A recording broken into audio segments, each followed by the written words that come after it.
What's the moment that made you decide being nice wasn't working anymore? I used to be the person everyone called when they needed something, the one who would drop everything to help a friend move or stay late at work to finish someone else's project. My boss would text me at 11 p.m. and I'd respond immediately. I'd cover shifts when coworkers called in sick. I'd volunteer for the projects nobody wanted. I was raised to believe kindness would always come back to you. For 5 years at Davidson Media, I was the first to arrive and last to leave. I helped my coworkers meet their deadlines. I brought coffee for the team when everyone was stressed. I even let my boss Diane take credit for my ideas during presentations because she said it would look better coming from management. When my dad got sick last year, I asked Diane if I could work remotely 2 days a week so I could drive him to chemo. She sighed and said, "We really need you in the office, but I suppose we can make it work for a month or two." I was so grateful that I worked twice as hard on my office days, making sure nothing fell through the cracks. Dad's treatment was supposed to last 6 months, but after 3 months, Diane called me into her office. She said the remote arrangement wasn't working. The team needed me physically present every day, and besides, it had been long enough. I explained that Dad was only halfway through treatment. He couldn't drive himself and had no one else. She just stared at me until I lowered my eyes and said, "I understand." I spent the next week burning through my savings to hire drivers for Dad. I was exhausted, constantly worried about him, but still the first one in the office every morning. Then came the Maxwell project, a huge account that could make or break our quarter. I spent weeks researching, building the pitch, creating mock-ups, everything. I even missed one of Dad's appointments to finish it. The day before the presentation, Diane asked to see my materials. I handed over everything, including my presentation notes. The next morning, I arrived early, excited to present my work, only to find the conference room already full. Diane was at the head of the table, showing my slides to the clients. I stood in the doorway frozen as she used my exact words. My research, my ideas. When she saw me, she smiled and said, "Oh, good. Jennifer, can you grab coffee for everyone? We're just getting started." The client turned, saw me, and said, "Aren't you presenting this?" Before I could answer, Diane jumped in and said, "Oh no, this is my project. Jennifer just helped with some research." I got the coffee. I stood in the back of the room and watched as she was praised for my work. The client loved it. They signed a 3-year contract, the biggest in company history. When the executives came down to congratulate the team, Diane accepted all the praise. She got a bonus. She got a promotion. I got a $50 gift card to Starbucks. That night, Dad called. He'd fallen trying to get from the taxi to his front door. He had been lying on the ground for 20 minutes before a neighbor found him. If I had been there, I kept thinking, if I had just been there. 2 days later, the company held a celebration for the Maxwell deal. Diane was given an award. I stood and clapped with everyone else. Then came the announcement that made everything stop. Diane would now head up a new division created specifically for the Maxwell account, and she needed a strong team. She spent 10 minutes talking about the qualities she was looking for, then announced her first hire, Ryan, the guy who had been with the company for 6 months and hadn't contributed a single thing to the project. I sat there stunned as everyone congratulated him. Then Diane looked at me and said, "Jennifer, I need those quarterly reports by end of day. I know you won't let me down." Something broke inside me. 5 years. 5 years of saying yes, of staying late, of missing time with my sick father. 5 years of watching others take credit for my work. 5 years of being nice. I stood up, walked to the bathroom, and stared at myself in the mirror. My hands were shaking. I barely recognized the woman looking back at me. That was the moment. That exact moment when I decided being nice wasn't working anymore. I walked back into that celebration with a strange calm I'd never felt before. It was like watching myself from outside my body. As I approached Diane, who was laughing with the executives about plans for the new division, without thinking, I tapped her on the shoulder and said, "I need to speak with you right now." She gave me that patronizing smile, the one that said, "Not now. Sweetie, the adults are talking." But I didn't move. I just stared at her until her smile faltered. "Fine. Jennifer, what is it?" she said with clear annoyance. "I think we should discuss this privately." I said, my voice steadier than I expected. Everyone was looking at us now. She couldn't dismiss me without making a scene, so she followed me to a quiet corner. "What's so urgent that it couldn't wait?" she asked, checking her watch like my time was worthless.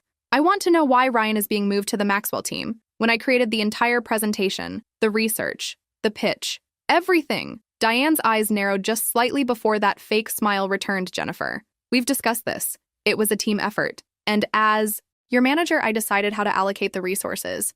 I felt something bubbling inside me, something hot and unfamiliar anger. "I'm not talking about the presentation anymore. I'm talking about the team assignments for the account I developed. I deserve to be on that team." She laughed. Actually laughed. "Deserving has nothing to do with it. Ryan has the right presence for client-facing roles.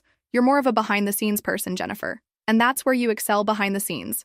I repeated slowly. "Do you mean doing all the work while others take the credit?" Her face hardened. Watch your tone. This isn't productive. Let's talk when you've calmed down. I didn't realize I was raising my voice until I saw people turning to look so productive like me, staying until midnight, working on the Maxwell presentation while you were at your son's basketball game. Diane stepped closer, her voice dropping to a dangerous whisper. Jennifer, I think you should take the rest of the day off clearly. You're not in a professional mindset right now. I almost did it. I almost backed down, apologized, and scurried away like I always did, but then my phone buzzed with a text from the hospital. Dad had been admitted after his fall, more serious than they initially thought possible. Internal bleeding. I looked up at Diane. I'm not taking the day off. I'm quitting. Her eyes widened. What? I quit? I'm done being your workhorse. I'm done watching you take credit for my ideas. I'm done sacrificing my family for this job where I'm not valued or respected. She switched tactics instantly, her voice softening. Jennifer, don't be hasty. You're upset. I understand, but you're a valuable member of the team. I almost laughed the first time you've ever said that to me, is when I'm quitting. People were definitely staring now. One of the executives was walking over, looking concerned. Is everything okay over here? He asked. No, it's not. I said before Diane could speak, I've just resigned because I'm tired of having my work stolen by my manager. The entire Maxwell presentation was mine. Every slide, every word, every concept. But Diane presented it as her own. The executive, Ted Wilson, looked surprised. Jennifer, these are serious accusations. They're not accusations, they're facts, I said, feeling strangely powerful. I have the original files on my personal drive with creation dates. I have emails where I sent drafts to Diane. I even have the research notes in my handwriting. Diane's face had gone pale. This is ridiculous. She's being emotional because of personal issues. Her father is sick and she's not handling the stress. Well, I felt a flash of rage at her using my father's illness against me. That was it, the final straw. I pulled out my phone, opened my email, and forwarded something to Ted's address. You'll find I just sent you the original presentation with all my notes, including the comments where Diane specifically asked me to remove my name from the presenter section. You'll also find the recording I made of our conversation last month where she told me, and I quote, just do the work and let me handle the client. I need this win for my promotion. I hadn't actually planned to send that recording. I'd made it for my own sanity to remind myself I wasn't crazy, but now it felt like divine intervention that I had it. Diane's mouth opened and closed like a fish. Ted checked his phone, his expression changing as he opened the email. Jennifer, let's discuss this in my office, he said quietly. I shook my head. I'm done discussing. I'm done working here. I'm done being nice. I have to go to the hospital. My dad needs me. I'll email HR my resignation. I turned to walk away when Ted said, wait, this is concerning information. We need to address this. I looked back at them. Diane's face was a mixture of shock and fury. Ted looked genuinely troubled. Address it however you want. I said I won't be here. As I walked toward the exit, I heard my name being called by several people, but I didn't turn around. I just kept walking past the shocked faces of coworkers who had never seen nice, accommodating Jennifer stand up for herself outside the building. I took a deep breath. It felt like the first real breath I'd taken in 5 years. I got in my car and drove straight to the hospital. Dad was pale against the white sheets, but he smiled when he saw me. Hey, kiddo, shouldn't you be at work? I took his hand. They can manage without me. I'm where I need to be over the next few days. While Dad recovered, I got dozens of calls and texts from coworkers, some expressing shock, others support. A few even shared stories of how Diane had taken advantage of their work too. I ignored most of them, focusing on Dad and what would come next. A week later, while Dad was napping in his hospital room, I finally checked my email. There was a message from Ted Wilson asking me to call him when I had a moment. Curious, I stepped into the hallway and dialed his number. Jennifer, thank you for calling, he said, sounding genuinely relieved. I've been hoping to speak with you. What can I do for you, Ted? I asked professionally. Even though I no longer worked there after reviewing the materials you sent and conducting several interviews, we've terminated Diane's employment. Her actions constituted a clear violation of our ethics policy. I hadn't expected that. Oh, I said, not knowing what else to say, he continued. We'd like to offer you her position. I nearly dropped the phone. What? The Maxwell team needs a leader. Someone who knows the account inside and out. Someone who did the actual work. That someone is you. I leaned against the wall, trying to process this. The promotion Diane had gotten was now being offered to me. I appreciate the offer, Ted, but I'm not sure I want to come back. There was a pause. Then Ted said, we're prepared to offer a significant compensation increase, full remote work options for your family situation, and back pay for the bonus Diane received for your work. I thought about Dad, about the medical bills piling up, about the fact that despite everything I did, enjoy the creative aspects. of my job, just not the way I'd been treated. What about the company culture that allowed this to happen in the first place? I asked, why didn't anyone notice or speak up before now? Ted sighed. That's a fair question, and one we're addressing company-wide. We've started a review of all management practices and reporting structures. I won't pretend we didn't fail you, Jennifer, but I'm asking for the chance to make it right. I told him I needed time to think. Would he be open to meeting in person to discuss specific terms? He agreed immediately. That night, I sat beside Dad's bed as he slept. Thinking about what to do going back seemed impossible after my dramatic exit, but starting over somewhere else during Dad's illness also seemed daunting. Dad woke up and caught me deep in thought. Penny, for your thoughts. I told him everything about Diane, about quitting, about the job offer. He listened carefully, as he always did when I finished. He asked me, "What do you want to do, sweetie?" "I don't know."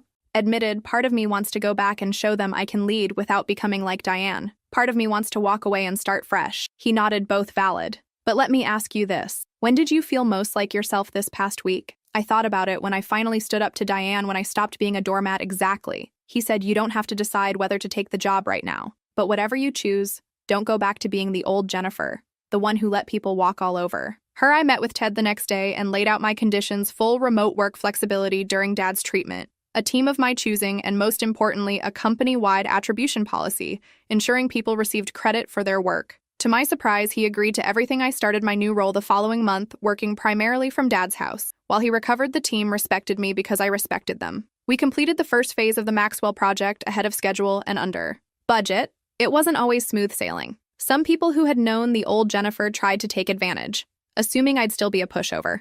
They learned quickly that while I was fair, I was no longer a doormat. 6 months later, Dad finished his treatment. The doctors were cautiously optimistic he was on the mend. I had proven myself as a leader and even received a company-wide innovation award for a new campaign approach. One evening, as I was finishing work, Dad came into the home office I'd set up in his spare room. "You know what I was thinking about today?" "What's that?" I asked. "Closing my laptop that day at the hospital when you came in after quitting, there was something different about you. Like a weight had been lifted." I smiled. "I remember he sat down across from me before that day. I was worried about you more than myself, worried you were letting life happen to you instead of making choices. It took me getting sick for you to finally put yourself first." Tears pricked my eyes. "I'm sorry it took that long." He reached over and squeezed my hand. "Don't be. We all learn our lessons when we're ready to learn them. I'm just glad you learned this one, while I'm still around to see it."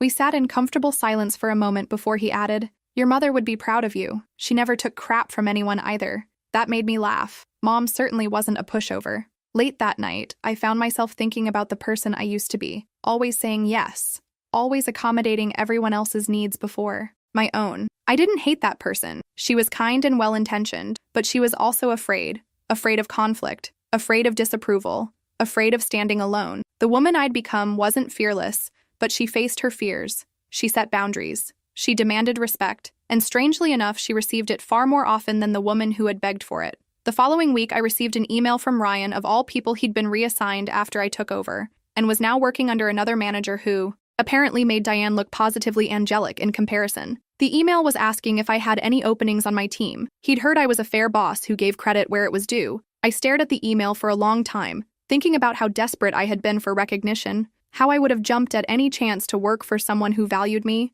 Part of me wanted to ignore the email to let him feel what I had felt, but that wasn't who I wanted to be either. Nice didn't mean being a pushover, but it also didn't mean being vindictive. I replied, offering him an interview, not promising anything, but giving him the chance I wished someone had given me. Dad saw the email over my shoulder as he brought me coffee. "You're a better person than I am," he chuckled. I'd have told him to kick rocks. I laughed. Maybe I am, maybe I'm not. But I know I can be kind without being a doormat.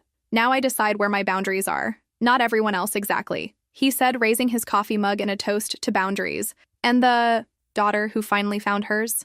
I clinked my mug against his. "To boundaries," I echoed, and to not confusing kindness with weakness.